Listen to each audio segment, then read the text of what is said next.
to the Wrestling Wrap. I'm Dale Clifford. This is a brand new show where I will recap the latest happenings in the professional wrestling world for the local independent scene here in Northern Nevada. This episode will be a focus feature on a rising star with Nevada ties. I had the pleasure to sit down with the most smashing player, Ricky Pryce. So let's go ahead and check it out. At 185 pounds,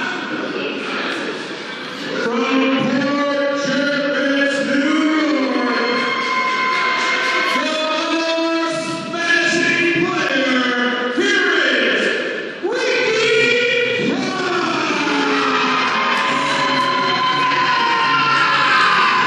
Thank you, Ricky, for joining us here. Thank you for having me. Let's do this thing. All right, so I know you're coming off of probably what you would deem your biggest match of what is your young career at this point.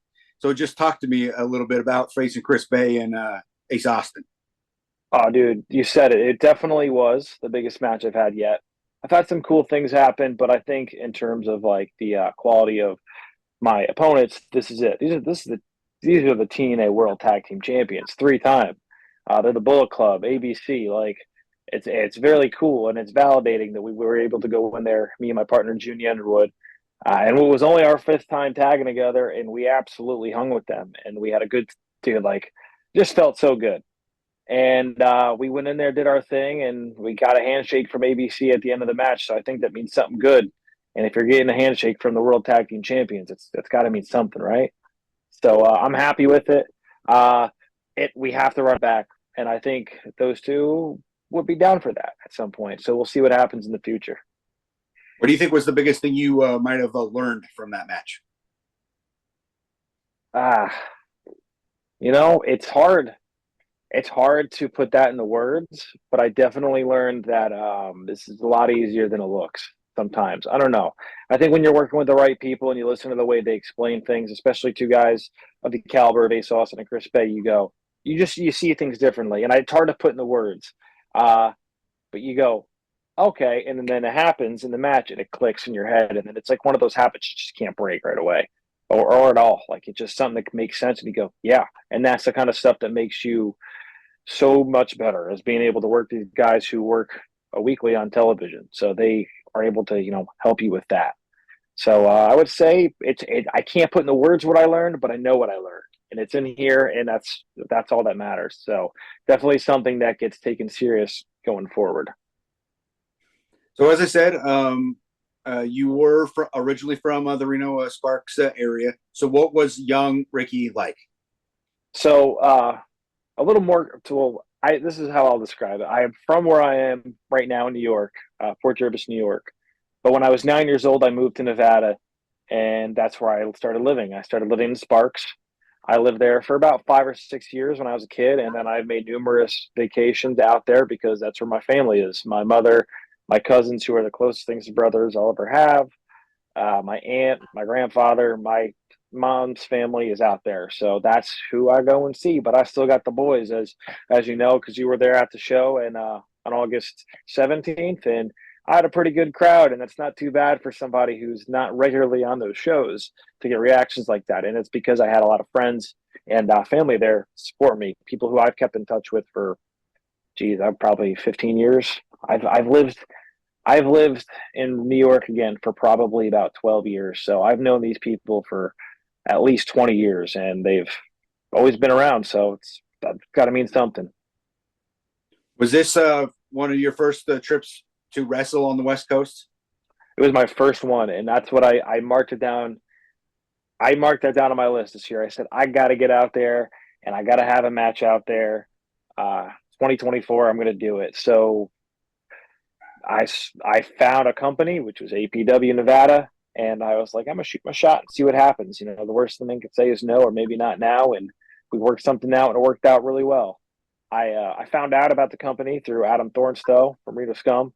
I can easily say that they have a weird influence on me. Reno Scum. I have an autographed picture right here. Give me one sec. Look at this. When I was in college, my mom was working with Adam, and that was kind of my introduction to independent wrestling, or wrestling that's outside of like WWE. I knew about TNA obviously, but they sent me an 8x10 from Impact that they signed, him and Luster. As like kind of like a cool little package. I got a sticker on my computer, so that like really plays a role in me getting out there. Was seeing that and knowing Adam. So it was on my bucket list, and I'm all about making those things happen and doing it sooner rather than later. So I did that this year, and what an accomplishment! It was such an awesome time being out there and being able to be a part of that. Got invited back, so I'll definitely be back in the future. It's just a matter of when. Yeah, definitely know the Reno Sparks area. Definitely looking forward to seeing you back again. You rocked the house for sure that night, and definitely know got many more of those coming. Hopefully. Oh, for sure, for sure. So outside of wrestling, is like and family is like any other thing that is like that you kind of were looking forward to when you came back out here, like In and some out. type of like West Coast In and thing or out. anything. In and out. Yeah, we don't Okay. have in and out on the East Coast. I had to get in and out. I said this to my mother when I landed. I said, "We're getting in and out. We're going to Shields so I can get some Nevada stuff." I always update my Nevada Wolfpack stuff. People ask me what college team I root for. Everyone's got their Ohio States and their Notre Dames. I always say the Wolfpack because that played such a huge role in my life when I lived in Nevada. We'd go to Wolfpack games, football, basketball, baseball. It played a huge role, so it's always important. So I had to make sure I get some Nevada merch. I had to go to a Bullies. I need to have my Bullies. What else did I do? Hey, I just see friends and family too. Made sure we went to like La Fuente right next to the show. Like I used to go there a lot when I was a kid, so that was cool to go back there. Uh, I was only there for a couple days, so I didn't have a lot of time to go eat all the junk food I wanted to. So I wish I could have crossed like a Jim Boys and a Jack in the Box off my list, but I guess they'll just be prioritized next time I come out. So what would you say on the East Coast is a must go to place? Pizza, anything pizza here. The pizza is just so much different. You can find your spots in Reno that have kind of like East Coast style pizza spots, but it ain't the same. So you do have to go to a pizza joint when you're in New York, New Jersey, Connecticut, Pennsylvania, any one of these. It's just an East Coast style that sticks out. Uh, you got to try it. That's it. If you're coming from the West Coast here, you got to get New York style pizza.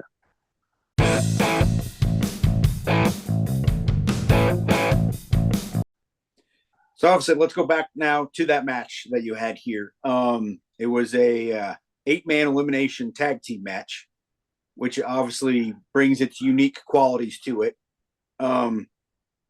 So what kind of stands out was like when you have that type of match? What kind of stands out to you in that type of match?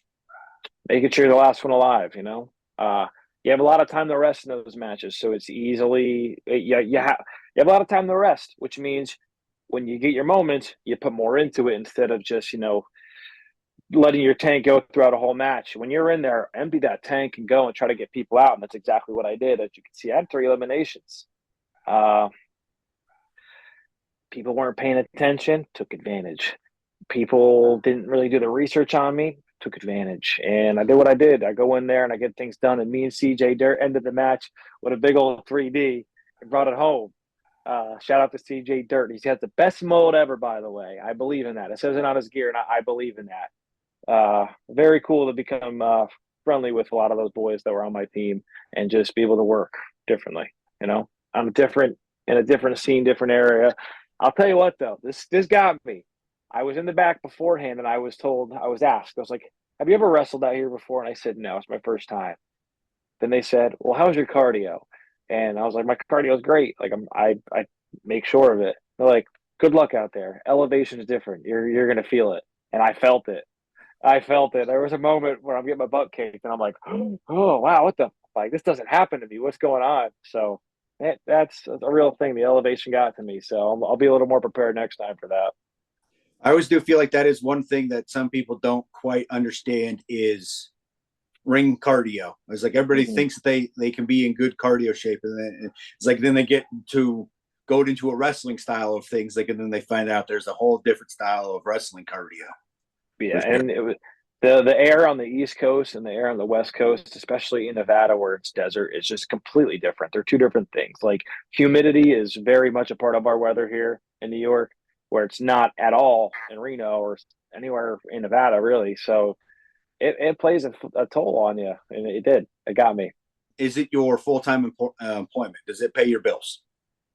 Part time. I would love for it to be a full time one day. I do have a little shoot job. It's kind of funny. I work upstairs from it, so or I work upstairs from where I live. I live upstairs from where I work. I have an apartment above the business, and I just went downstairs and I was like, "Hey, I'm having a hard time. I need weekends off. What do we got here?" And I technically work from home. I just go downstairs, do my job, and come right back upstairs, and I'm done. It's great. Uh, Technically work from home, but not really.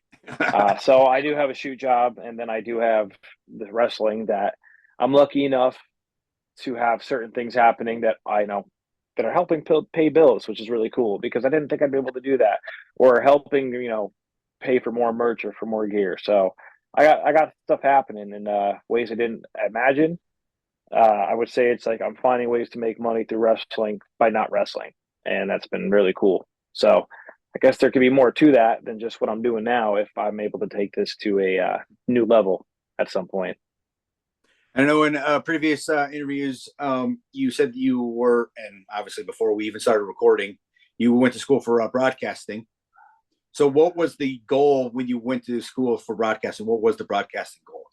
So I always wanted to be like an entertainer to some extent, but I love sports and I love football and I love baseball growing up and I love wrestling, but like I just didn't know I could do that yet. I didn't know how to go to school, but this is like I'm meeting guys. Like I said, like I met Adam and then I saw other indie stuff along the way. And I'm like, oh, you go to school for that. You can find a school. Okay. So while I'm in college at Oswego State University, it's about 40 minutes north of Syracuse, New York, right on Lake Ontario, one of the most breathtaking views ever. That's how I was like, yeah, I'm coming here. The way Lake Ontario sits above the campus is like, you can't just there's nothing like it. If you see it, you'll understand. It's like going to Lake Tahoe for the first time and being like, "Wow," that would be my comparison. But my dorm room was watching that lake 24/7, and I was just like, Nice. this is crazy." Beautiful view. But broadcasting, I wanted to do something with football, sports, something. So I was doing play by play for a local football team for a little bit uh, on the radio, and then I dabbled in that for about a year and a half, and it just got to a point where I just didn't feel like it was for me. I liked it, I enjoyed it, but like it just something was just wasn't there for me. But then I met the guy who broke me into the business through working at a gym, and then I just was locked in from there. I stopped doing the broadcasting stuff because wrestling was taking up all my time between doing that, working out because I really wasn't fit at the time. I had to work for that.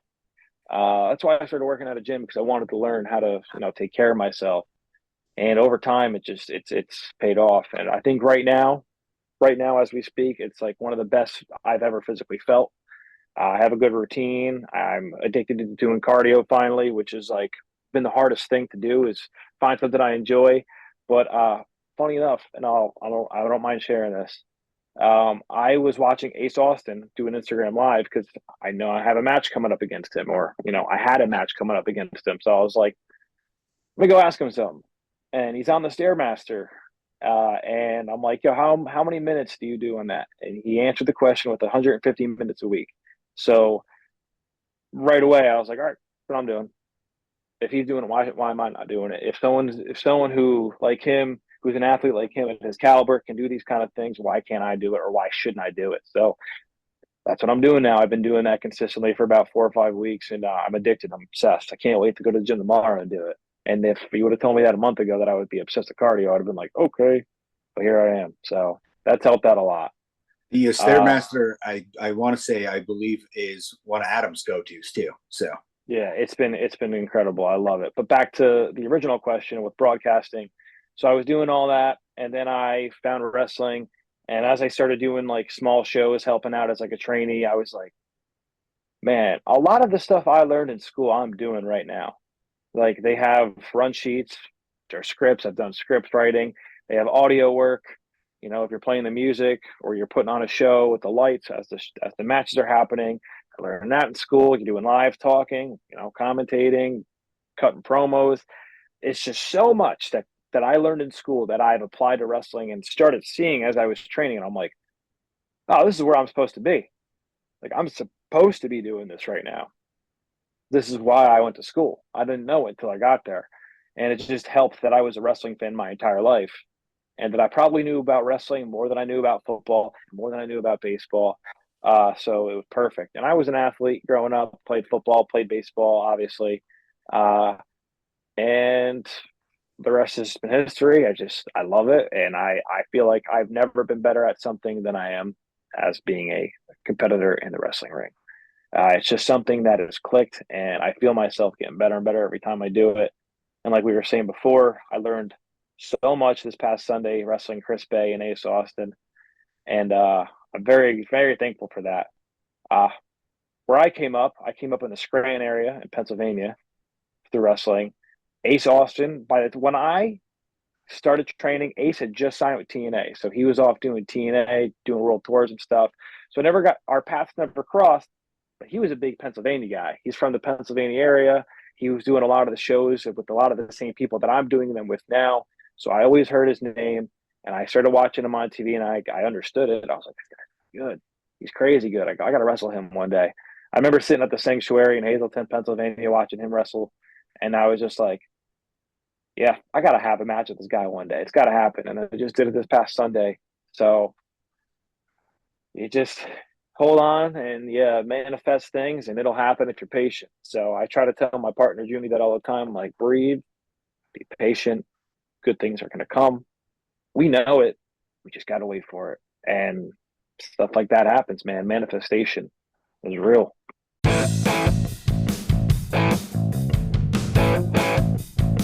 Another interview I checked out was like you being a big fashion guys, like in the matching colors, and then I discovered you were a Green Bay Packers fan. I was always curious about how that happened. It was like knowing that you spent some time on the West Coast, but obviously I assume that was maybe earlier that you became a Green Bay Packers fan, or was it later? I would say, I think earlier, I think I was, so the way I became a Green Bay Packers fan, if I remember correctly, I was at like a finish line or something with my father when I was a kid. And my favorite color was green, and my favorite number was 4. Because the first time, my favorite number was 4 because the first time someone asked me what my favorite number was, I was 4 years old, and I was like, 4. So it just like stuck. But green was my favorite color, and I'm at the finish line, and there was a Brett Favre jersey, and I just liked the way it looked, and I was like, I want that. And I was a only child, so my dad spoiled me and bought me it. And there you go. That's how I became a Packers fan. I'm also an Oakland A's fan, uh, green and yellow, but that's because I became an A's fan when I lived in Reno because I everyone was an A's fan around me or a Giants fan, and I just stuck with. I think I went with the A's because I played on the A's in Little League, and we were really good. And then I became a real A's fan, and I was like, this ain't the same scenario here. These guys aren't. Funny enough, though, right? Like the A's, like as as terrible as they've been the last couple of years for obvious reasons, they're tanking to move to Vegas. Uh, they're still not one of the worst teams in that division over the last like 15 years. They made the playoffs quite a lot with the teams that they've had. So you got to give Vegas a credit where they're due. Where they do. They still get good prospects. They just don't want to manage them, I guess. I don't know. Enough about days. Enough about days. I can talk about the Sacramento, San Antonio, Las Vegas A's, whatever they're going to be. Who's kind of someone that you try to do you watch much of it right now? As I can try to pick up on anybody and study anybody right now? Yeah, I watch a little bit of everything. I watch WWE. I watch AEW. I like watching TNA. I really got heavy back in the TNA just simply by doing extra work for them and seeing what they had like and being backstage and seeing it and then watching it happen. I'm like, wow, these guys are killing it. And I think what kind of crippled that is that they're not on a channel that everyone has or might be aware of. But like they deserve so much more, like because they're just doing such great stuff over there. They have some great names over there. They got Matt Cardona, Nick Nemeth. Like I was doing extra work alongside Mustafa Ali. That was really cool. Speedball Mike Bailey, one of the best uh, in the world, I think. He's crazy at what he does, and had awesome opportunities to kind of like pick his brain and work shows for him. So awesome, dude. But TNA's got a lot going on right now, so that's kind of been one I've been watching a lot of. And then I try to pick and choose, but I think my favorite of all time is always between Jeff Hardy, AJ Styles. And if you watch some of my matches, I think you can see that I kind of have a little bit of both of them in me. But that's just because they're heavy influences. Like I watched TNA back in the day just because the both of them were on it. I'm talking like early 2000s to the 2010s and stuff. Like I watched it because those two were a part of it, and usually only because those two were a part of it. And now they're just legends in their own right. AJ Styles is in the WWE doing wonderful things and has for years. And Jeff Hardy is now in TNA doing things with his brother again.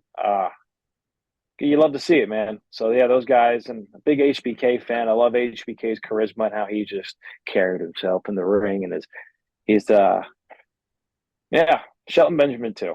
Shelton Benjamin always had a way of making simple moves look absolutely outstandingly different. Or he found creative ways to do those moves without just doing them. And I like trying to do that myself in situations and matches. So Shelton Benjamin, AJ Styles, Jeff Hardy, Shawn Michaels, they've been all huge influences on me. Can't disagree. I would say that it's kind of the right direction because obviously they fit the mold of what you obviously also look like too. It's like you're not trying to copy someone that doesn't look in the same style as you, right? So like don't take the big moves from the big guys. It's like when you're not a big guy, right? Exactly. Let's see. What else you got coming up? I'm going to be in my first ever ladder match where there's going to be a briefcase above my head. This is going to be September 14th in Slatington, Pennsylvania. A golden ticket briefcase match. It's basically a Money in the Bank match, but this company's version of it. I'm in there with 4 young guys, or me included in the 4. Diego Hill, who is doing incredible things right now for companies like Deadlock Pro, and it's only a matter of time before you see him doing huger things. I watch him and I'm mind blown by the way he moves. Mark Alexander, who a little bit of story there. Mark and I, when I first started in this company, PPW, was my tag partner, and we had a little bit of a friendship, and then it didn't work out, but we're still boys. So we'll see that maybe that comes into play in this match.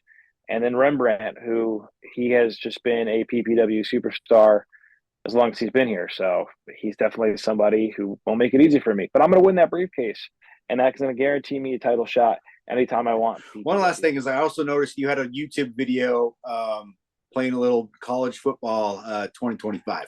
Were you playing as Nevada? I didn't catch who'd you play as? I think I was actually Nevada. Yeah, okay. It was Nevada. It was Nevada because I don't have a PS5. I was at my that was my other tag team partner, MJ Stacks. He is who I came up with. We were friends growing up. We met on the bus. Like I've known him forever, as long as I've lived in New York. And we found out we love wrestling, and like no one else around us did. So we just became like best friends because of it. And then one day we always talked about going to be wrestlers, and then we just did it, and it's been awesome. And him and I currently are the ECPW fully charged tag team champions, and we have been for a year and a half. And I know this is going to sound weird, but in a couple of weeks, we're defending them in Middletown, New York, against one of my old rivals, Buddy Thomas, and his umbrella. He has a companion that dresses up like an umbrella. Bizarre, but it's the first time we're going to be facing an actual team in months, so I'm okay with that. We haven't had a lot. We haven't had a lot of that. We've been facing a lot of guys who are teaming up for the first time, or maybe never teamed and been friends. But these guys hang out a lot, and I think they've teamed before, so we'll take it. Dresses up as an umbrella. Oh, I'm now trying to picture that. Is it the folded, or is he like spread? He is completely pink with black boots and an umbrella hat. Okay. Wow. And he's very revealing, but he's out there, so we'll do it. Hey, you got to do what you got to do to try to make it in this industry. You never know what's going to catch, right? It's like I got to get paid somehow, right? Yeah. All right. Well, I appreciate the time, Ricky. Hopefully we can do this again down the line. I'll keep monitoring you. Best of luck. Don't hurt yourself. Or I should say, let's go break a leg in the ladder match, as they like to say in the theater world. I will. And we'll talk again soon. Hope you enjoyed that sit down. More of those to come in the future. On the next show, we will look back on All Pro Wrestling Nevada's most recent show, Hot August Fights. Thanks for watching, and see you again real soon.